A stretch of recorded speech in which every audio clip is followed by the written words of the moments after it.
خطبہ نمبر 1۔ بسم اللہ الرحمن الرحیم۔ تمام حمدوں کا سزاوار وہ اللہ ہے کہ قوت نطق کلام رکھنے والی تمام ہستیاں اس کی مطاع و ثنا سے عاجز ہیں، جس کی نعمتوں کو شمار کرنے والے گننے سے قاصر ہیں، اور جس کی نعمت کا حق کوشش کرنے والے ادا نہیں کر سکتے۔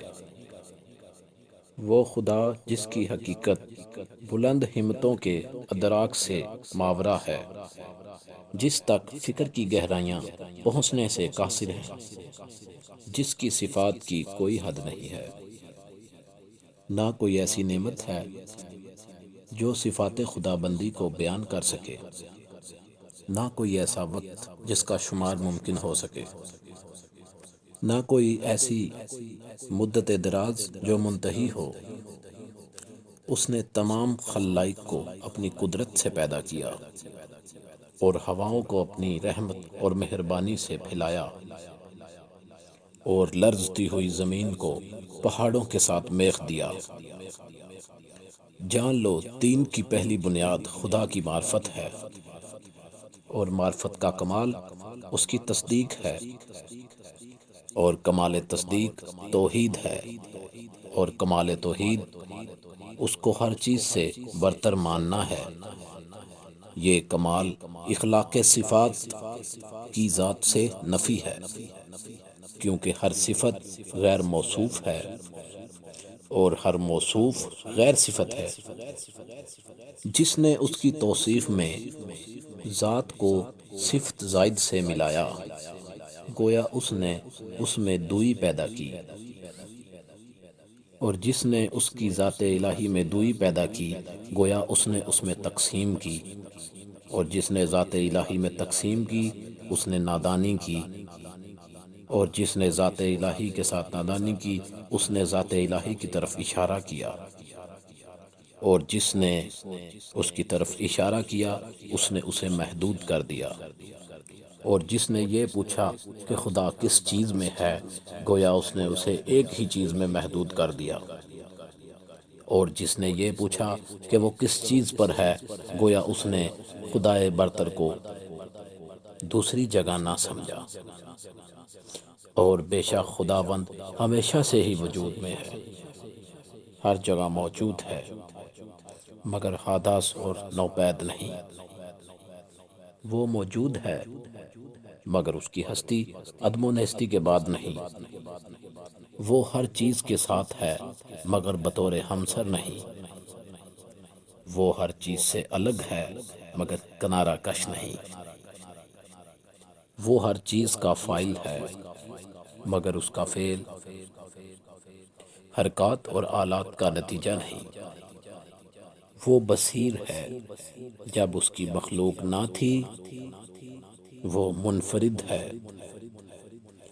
کیونکہ اس کا کوئی ایسا ساتھی نہیں جس سے وہ اپنا دل بہلائے، اور اس کے نہ ہونے سے اسے کوئی الجھن ہو۔ اس نے دنیا کو پیدا کیا اور پہلے پہل بنایا، بغیر اس کے کہ فکر کو کام میں لاتا یا کسی تجربے سے فائدہ اٹھاتا، اور نہ اپنے نفس میں کوئی حرکت پیدا کی، نہ پہلے سے کوئی ایسا اہتمام کیا کہ جس کے لیے وہ بے چین ہو۔ وہ ٹھیک وقت میں چیزوں کو عدم و نیستی سے وجود میں لایا، اور گناگوں چیزوں میں سازگاری پیدا کی، اور ہر چیز کو اس کی طبیعت اور مزاج عطا کیا، اور ان کی شکل و صورت معین کی، اور وہ ان کے ابتدا اور آغاز سے پہلے ہی ان سے واقف تھا۔ اس کا علم ان کی حدود اور انتہا پر محیط تھا، ان کی حالت اور پوشیدہ کیفیت سے آشنا تھا۔ اور پھر خدائے بزرگ و برتر نے زمین و آسمان کے درمیان اور جوا فضا و اطراف اور شگوفوں میں شگاف آسمان سے دھلی ہوئی ہوا پیدا کی، فضا میں متلاطم پانی جاری کیا، جس کی موجیں بڑھ بڑھ کر بلند ہو رہی تھیں، اور اس پانی کو باد تند کی پیٹھ پر سوار کیا جو ہر چیز کو متزلزل کیے دیتی تھی۔ ہوا کو حکم دیا کہ وہ پانی کو گرنے سے روکے، اور اسے پانی کے زور پر مسلط کر دیا، اور اسی ہوا کے ذریعے پانی کی حد بندی کر دی۔ ہوا کا دامن دور تک پھیلایا تھا اور پانی اس پر اچھل رہا تھا۔ اور پھر خدا نے ایک ایسی ہوا چلائی جو خشک تھی، جسے پانی کے ساتھ ساتھ کر دیا۔ اس کی رفتار بہت تیز تھی۔ خدا نے ہوا کو حکم دیا کہ پانی کو حرکت دیتی رہے اور موجوں کو ابھار کر اوپر کی طرف پھینکتی رہے۔ ہوا نے پانی کو اس طرح مدھا جس طرح مشک میں دودھ کو مدھا جاتا ہے۔ اس طرح یہ ہوا پانی کے نچلے حصے کو اوپر کی طرف ملانے لگی اور ساکن کو متحرک سے ملانے لگی، یہاں تک کہ پانی کی چوٹی بلند ہو گئی اور تہ بتہ پانی اوپر اٹھ آیا۔ اور پھر اس طرح اس پانی کو شگاف دی ہوئی فضا میں بلند کیا اور 7 آسمان بنائے، اور آسمان زیریں کو ایک جمی ہوئی رکی ہوئی موج قرار دیا، اور آسمان بالا کو ایک مضبوط چھت اور بنائے مرفوع بنا دیا، اور آسمان کو بغیر کسی ستون اور بغیر کسی میخ کے اپنی جگہ پر رکھا۔ اور پھر خدائے بزرگ نے اس آسمان کو چمکتے اور دبکتے تاروں سے مزین کیا، اور اس میں چراغ نور افشاں یعنی خورشید ماہ درخشاں کو رواں دواں کیا۔ یہ ساری چیزیں گھومتے ہوئے آسمان، رواں دواں چھت اور لوہے متحرک میں تھیں۔ پھر خدا نے بلند آسمان میں شگاف دیا اور اس کو فرشتوں کی مختلف قسموں سے پر کر دیا۔ اور پھر ان فرشتوں میں کچھ وہ ہیں جو حالت رکوع میں رہتے ہیں، اور کچھ وہ ہیں جو حالت سجدہ میں رہتے ہیں، رکوع میں نہیں ہوتے، اور کچھ وہ ہیں جو اپنے پروردگار کے سامنے قیام میں کھڑے ہیں اور ہلتے تک نہیں، اور کچھ وہ ہیں جو اپنے پروردگار کی تسبیح خوانی کرتے ہیں اور تھکتے نہیں۔ یہ سب فرشتے ایسی غیر مادی ہستیاں ہیں جن پر نہ آنکھوں کی نیند طاری ہوتی ہے اور نہ ان کی عقلوں پر بھول چوک کا کوئی غلبہ ہوتا ہے۔ نہ بھول چوک ہوتی ہے اور نہ بدنوں کی سستی ان پر طاری ہوتی ہے۔ انہی فرشتوں میں سے ایک قسم کے وہ ہیں جو وحی الہی کے امین ہیں، جو پیمبر بن کر تمام نبیوں تک اللہ کے احکامات اور فرامین لے کر نازل ہوتے ہیں۔ اور انہی فرشتوں میں ایک قسم وہ ہے جو اس کے بندوں کے نگہبان اور اس کی جنتوں کے دربان ہیں۔ انہی میں یہ فرشتے بھی ہیں جن کے قدم زمین کی نچلی تہ تک گڑے ہوئے ہیں، اور گردنیں آسمان سے اوپر نکلی ہوئی ہیں، اور ان کے جسم اطراف عالم سے باہر نکلے ہوئے ہیں، اور عرش الہی کے پیالے سے ان کے کاندھے ملے ہوئے ہیں، اور ہیبت انور الہی سے ان کی آنکھیں جھکی ہوئی ہیں، اور عرش کے نیچے وہ اپنے پروں میں لپٹے کھڑے ہوئے ہیں۔ ان کے اور دوسرے ملائک کے درمیان حجاب قدرت پڑے ہوئے ہیں۔ یہ اپنے پروردگار کا تصور صورت کشی سے نہیں کرتے، اور نہ ہی اسے کسی مکان میں محدود کرتے ہیں، اور نہ ہی اس کی طرف کوئی اشارہ کرتے ہیں۔ امیر المومنین نے تخلیق آدم علیہ السلام کے بارے میں خطبہ دیتے ہوئے ارشاد فرمایا، اور اس کے بعد پروردگار عالم نے زمین کے سخت اور نرم حصوں سے اور شور و شیریں حصوں سے خاک کو جمع کیا اور اس کو پانی میں سانا تاکہ وہ خالص اور پاکیزہ ہو جائے۔ پھر اسے تری سے گوندا یہاں تک کہ زمین کے عناصر ایک دوسرے میں پیوست ہو گئے۔ اس سے خدا نے ایک صورت پیدا کی جس میں کچھ ٹیڑھی ہڈیاں تھیں، جوڑ تھے، اعضاء تھے، پٹھے تھے، اور اسے ایک خاص مدت اور مخصوص وقت تک اسی طرح رکھا، یہاں تک کہ وہ سوکھ کر خشک ہو گئی اور سخت ہو کر کھنکھناہٹ دینے کے قابل ہو گئی۔ اور پھر خدا نے اس میں اپنی روح پھونک دی، اور اب ایسا انسان بن گیا ہے جو ذہین ہے اور ذہن سے کام لیتا ہے، اور صاحب فکر ہے جو فکر کو کام میں لاتا ہے، اور صاحب اعضاء و جواہر ہے اور ان سے خدمت لیتا ہے۔ وہ اپنے اعضاء کو جس طرح چاہے جنبش دیتا ہے۔ صاحب فہم و فراست ہے، حق و باطل میں تمیز کر سکتا ہے۔ وہ چکھنے کی حس کا مالک بھی ہے اور سونگھنے کی حس کا مالک بھی ہے۔ وہ رنگ اور جنس میں بھی امتیاز کر سکتا ہے۔ مختلف رنگوں سے بنا ہوا، اس اخلاق سے ترتیب دیا ہوا جو ایک دوسرے سے مارج ہیں، گرمی سے بھی، سردی سے بھی، خشکی سے بھی، تری سے بھی، اندو اور خوشحالی سے بھی۔ خدا نے یہ مخلوق پیدا کی اور اس کا نام آدمی رکھا۔ اور پھر خدا نے فرشتوں سے چاہا کہ وہ اس کی امانت کا حق ادا کریں، اور پھر انہیں اپنے عہد و وصیت کی طرف متوجہ کیا کہ وہ آدم کو سجدہ کریں، کہ اس کی عظمت و بزرگی کے سامنے سر نیاز خم کر دیں۔ خدا نے فرشتوں کو حکم دیا کہ آدم کو سجدہ کریں۔ سب فرشتوں نے سجدہ کیا مگر ابلیس نے نہ کیا، جسے آدم کو سجدہ کرتے ہوئے غیرت دامنگیر ہوئی۔ اپنے آگ کے وجود کی وجہ سے اس نے خود پہ غرور کیا اور آدم علیہ السلام کو مٹی کا ہونے کی وجہ سے حقیر و پست سمجھا۔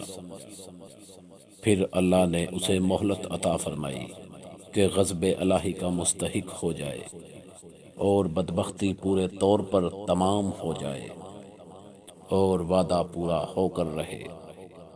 چنانچہ خدا نے فرمایا تجھے وقت معلوم تک مہلت دی جاتی ہے۔ پھر خدا نے آدم کو ایسے مکان میں رکھا جہاں زندگی کی ہر آسائش مہیا تھی، اور یہاں وہ بڑی عافیت اور امن سے تھا، اور نیز شیطان سے چوکنا رہنے کی تاکید بھی کی۔ لیکن آخر کار شیطان نے آدم کو دھوکہ دے ہی دیا۔ اس بات سے جل کر وہ جنت کی ابرار کی رافقت سے بہرور ہو رہا ہے۔ چنانچہ آدم نے یقین کا شک سے اور عزمیت کا کمزوری سے سودا کر لیا، اور مسرت کو خوف سے اور فریب خوردگی کو شرمندگی سے بدل ڈالا۔ پھر اللہ سبحانہ و تعالیٰ نے اس کی توبہ قبول کر لی اور اپنے کلمہ رحمت سے اسے نوازا، اور اسے جنت میں پھر بلا لینے کا وعدہ کیا، اور پھر انہیں دار البلا میں اتارا جو تولد اور تناسل کی دنیا ہے۔ آدم جب دنیا میں آئے اور تولد اور تناسل کا سلسلہ شروع ہوا اور ان کی اولاد بڑھی اور پھیلی، تب اللہ نے آدم کی اولاد سے نبی منتخب کیے اور ان سے بندگان الہی تک وحی الہی پہنچانے کا عہد لیا اور تبلیغ رسالت کا انہیں امین بنایا، جبکہ بہت سے خدا کے بندوں نے پیمانہ الست فراموش کر دیا تھا اور ڈر کر حق کو فراموش کر رکھا تھا اور بتوں کو اس کی خدائی میں شریک کر رکھا تھا، کیونکہ شیاطین نے معرفت خدا سے بندوں کو بھلاوے میں ڈال دیا تھا اور انہیں اس کی عبادت سے روک دیا تھا، اور خدا نے ان میں لگاتار رسولوں کو بھیجا تاکہ وہ خدا کے بندوں سے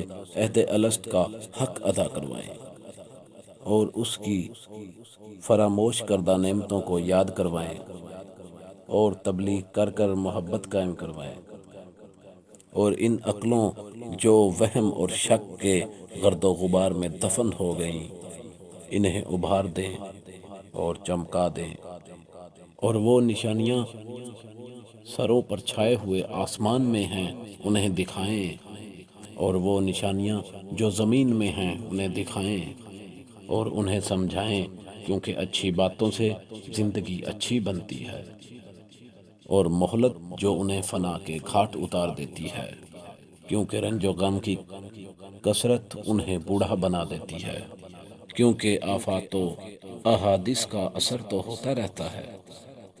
خدا نے اپنی مخلوق کو کسی نبی، مرسل یا نازل شدہ کتاب یا حجت لازمہ یا راہ روشن کے بغیر نہیں چھوڑا۔ وہ رسول جن کے ہاں تعداد کی کمی رسالت میں کوتاہی کی موجب نہیں ہوتی، اور نہ جھٹلانے والوں کی کثرت انہیں کوئی نقصان پہنچاتی ہے۔ کچھ رسول آئے جنہوں نے پہلے آنے والوں کی خبر دی اور بعد میں آنے والوں کی تصدیق کی، یوں ہی قرن گزرے اور صدیاں بیت گئیں اور زمانے گزرتے رہے، اور آباء و جداد آئے اور گئے اور نسلیں گزریں، یہاں تک کہ خداوند قدوس نے محمد صلی اللہ علیہ وآلہ وسلم کو بھیجا کہ اس کا وعدہ پورا ہو جائے اور نبوت ختم ہو جائے۔ انبیاء سے اس نبی صلی اللہ علیہ وآلہ وسلم کا عہد لے لیا تھا، ان کی علامتیں مشہور اور ولادت باعزت ہے۔ جب آن حضرت صلی اللہ علیہ وآلہ وسلم تشریف لائے تو دنیا میں ملل متفرقہ اور اقوام منتشرہ کی کثرت تھی۔ مختلف فرقے تھے، بعض وہ جو خدا کو بندوں سے تشبیہ دیتے تھے اور اسے مخلوقات کی طرح جانتے تھے، اور بعض وہ تھے جو اس کے نام میں تحریف کرتے تھے جو اس کی ذات سے کوئی تعلق نہیں رکھتی تھی، اور کچھ ایسے جو اس کے علاوہ کسی غیر کے لیے رائے دیتے تھے۔ رسول صلی اللہ علیہ وآلہ وسلم نے انہیں گمراہی سے ہدایت کی طرف نکالا، انہیں جہالت سے نکالا، اور پھر خدا نے چاہا اپنے رسول صلی اللہ علیہ وآلہ وسلم سے ملاقات کرے۔ وہ اپنے رسول صلی اللہ علیہ وآلہ وسلم سے راضی تھا۔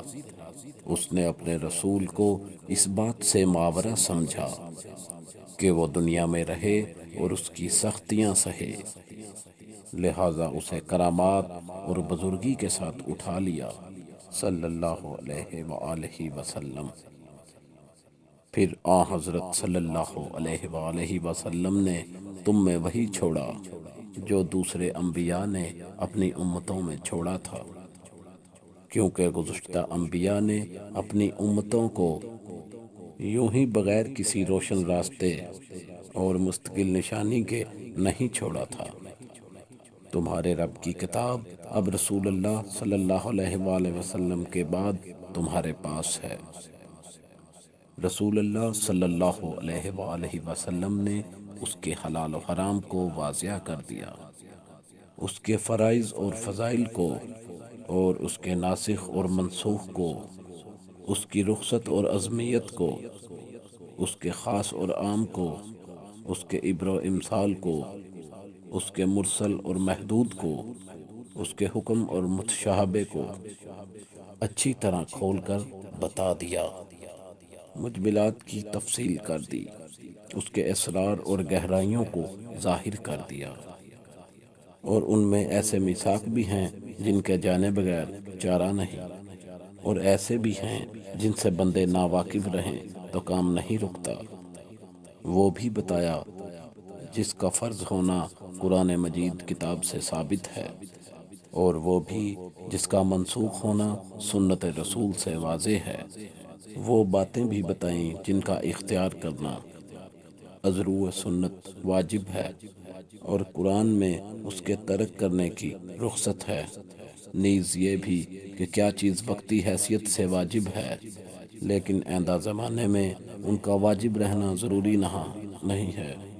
پھر محرمات کی تقسیم ہے، ان میں کچھ ایسے کبیرہ ہیں جن کے ارتکاب سے جہنم کی آگ سے ڈرایا گیا ہے، اور کچھ ایسے صغیرہ ہیں جن میں مغفرت کی امید ہے۔ کچھ ایسے مقامات ہیں جن کا صدور بارگاہ الہی ہے، اور کچھ وہ ہیں جس میں بندے کو اختیار ہے۔ امیر المومنین نے حج کے بارے میں ارشاد فرمایا، خدا نے تم پر اپنے گھر کعبہ کا حج فرض کر دیا ہے۔ وہ گھر جسے دنیا بھر کے لیے قبلہ بنایا ہے، اس کی طرف لوگ یوں لپکتے ہیں جیسے چوپائے کھاٹ کی طرف ٹوٹ پڑیں، اور لوگ اس طرح ٹوٹ کر آتے ہیں جیسے کبوتر کی ٹکڑی۔ اس حج کو اس نے اپنی جلالت کے سامنے بندوں کی فروتنی کی پہچان قرار دیا۔ اس نے بندوں میں سے انہیں چن لیا ہے جو اس کی آواز سنتے ہیں اور اس کی دعوت پر لبیک کہتے ہیں، جو اس کے قول کی تصدیق کرتے ہیں، اور اس کے نبیوں کے مقامات پر کھڑے ہو کر ایسے دکھائی دیتے ہیں جیسے وہ ملائکہ جو عرش الہی کے طواف میں مصروف رہتے ہیں۔ یہ لوگ عبادت کے بازار سے خوب نفع کماتے ہیں اور جمع کرتے ہیں، اور اس کے وعدہ مغفرت کی طرف جلد از جلد تیزی سے قدم بڑھا رہے ہیں۔ اس گھر کو خدا نے اسلام کی نشانی قرار دیا ہے، اور یہ پناہ لینے والوں کے لیے جائے پناہ ہے۔ اس نے حج کو فرض قرار دیا ہے اور اس کے حق کو واجب گردانا ہے، اور اس کی زیارت تم پر لازم کر دی ہے۔ چنانچہ خدائے بزرگ و برتر فرماتا ہے، اللہ کی طرف سے ان لوگوں پر حج فرض ہے جو زاد راہ رکھتے ہیں، اور جس نے انکار کیا تو خدا سارے عالم سے بے نیاز ہے۔